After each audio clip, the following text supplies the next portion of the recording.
Hello, this is a Bechstein Model 5 grand piano. That's 6 foot 7 inches long, and it's in stock. We're just doing the final refinements on the action. As you can see, the piano's been fully restored, including the rest plank here. That's a Delignit rest plank fitted, multi-layered, which is really compatible with central heating. As you'll know, if you follow us, then we try and do as many of these Bechsteins as we can, as Model 5 is, to me, one of the very best grand pianos you can buy. It's had replacement key tops. These would originally have been ivory, and now they are the best quality modern key tops that we can fit on. They look the kind of colour of ivory as well. Now, I'm putting these finishing touches on this piano. I noticed something that can occur on Bechsteins and other pianos where the frame is, the hammer hits very, very close to the frame. I want to show you as we come down from here. That's fine, but as they're getting nearer and nearer the frame, and if you can hear that, if I play really softly, they're hitting the frame before they hit the string. You have to play really softly. You only pick it up if you play really softly, and this one too. So that's obviously got to be cured. We can shave off a bit of the hammer. And we can also regulate the key block where it fits onto the action, as you can see there. Now, I've already done this, so I've already moved it in as far as it will go.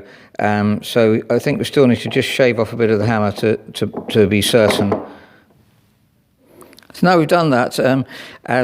When you do it, by the way, it's best to do, I've done an extra hammer here, not very much taken off, but just enough, and a little bit more just for safety, and clamp them together with your hand like that rather than do them individually, because you can damage the hinge otherwise. So just clamping them together, that won't damage anything, and then you can sand them with sandpaper, of course, and then fine sandpaper to give a nice finish.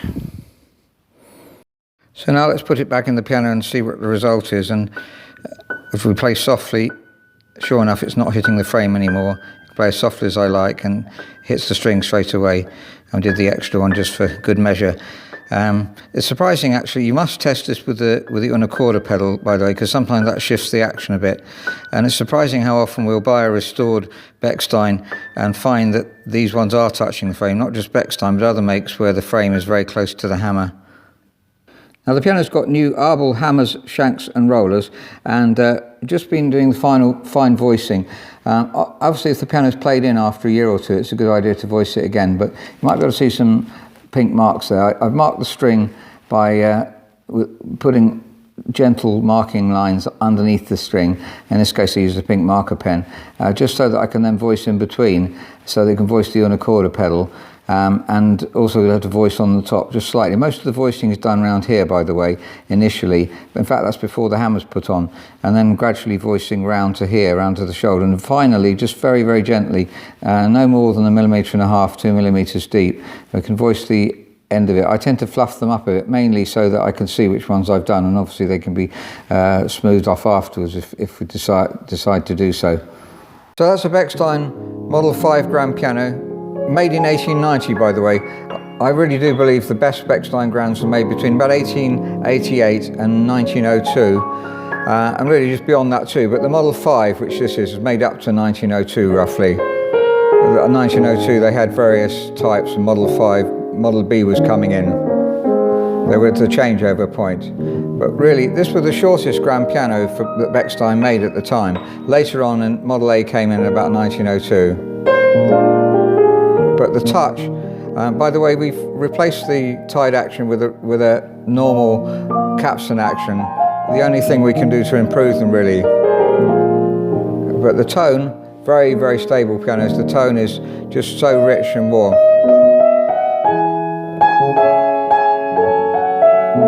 Sings in the treble and tenor, and of course a superb bass.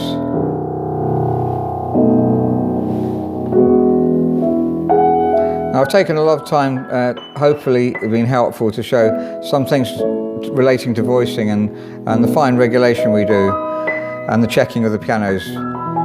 So other videos, we've got other aspects of this Bechstein, because we've done several restorations of this piano, and all of them are very slightly different, but all of them are really worth doing, I believe. It's such a superb piano. Thank you very much for listening.